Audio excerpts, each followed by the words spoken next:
দেখতে দেখতে দুর্গাপুজো তো প্রায় চলেই এলো। কলকাতা থেকে কল্যাণী দুর্গাপুজোর প্রস্তুতি এখন তুঙ্গে। চলুন দেখে নেওয়া যাক কলকাতার কিছু পপুলার ক্লাবের এই বছরের দুর্গাপুজোর থিম। ডিজনিল্যান্ডের পর শ্রীভূমিতে এই বছরের চমক তিরুপতি বালাজি টেম্পল। পিছিয়ে নেই একডালিয়া এভারগ্রিনও, তাদের এই বছরের ভাবনা পুরীর জগন্নাথ মন্দির। স্পেয়ার দেখতে আমাদের আর যেতে হবে না লাস ভেগাস, সারি সারি এনডি স্ক্রিন দিয়ে শিয়ান সন্তোষ মিত্র স্কোয়ারে গড়ে তুলবেন লাস ভেগাসের স্পেয়ার, যেখানে 11D শোতে দেখানো হবে দুর্গাপুজোর ইতিহাস। লাস ভেগাস থেকে এবার চলে যাবো সুইজারল্যান্ডে। সুইজারল্যান্ডের পার্লামেন্ট হাউসের আদলে তৈরি হচ্ছে এবছর কলেজ স্কোয়ারের মণ্ডপটি। দেশপ্রিয় পার্কের ভাবনা এবার ভুবনেশ্বরী, আর আইটলা সর্বজনীনের ভাবনা খেয়াল সেতু বৈতরণী। বালিগঞ্জ কালচারালে হচ্ছে আশিনগর, হাতিবাগান নবীন পল্লীতে এবার নোস্তস। মুদিয়ালি ক্লাবের ভাবনা ত্রিমাত্রিক।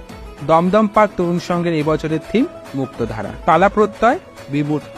জগৎ Mukherjee park down Bongaon local. Hindustan club বন্ধনহীন গ্রন্থি। বাদামতলা আশার সংঘ উৎসবের চালচিত্র। হরিদেবপুর 41 পল্লী ক্লাব খিড়কি থেকে সিংহদুয়ার। কুমোরটুলি সর্বজনীন দুর্গোৎসব ক্ষুধা। যোধপুর পার্ক 95 পল্লী আরম্ভিক।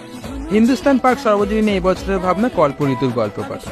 আর প্রতি বছরের মতো কলকাতাকে টেক্কা দিতে এবছরও প্রস্তুত করলেন। বাস দিয়ে তৈরি হচ্ছে 150 ফুট উচ্চতার ব্যাংকক অরুণ মন্দির কল্যাণীর ITI মোড়ে লুমিনাস ক্লাবে। পুজোর আর বাকি মাত্র 2 মাস। প্যান্ডেলের প্রস্তুতি চলছে জোর কদমে। আমরা তো অপেক্ষা করছি পুজোর কদিনের জন্য, আর তোমরা?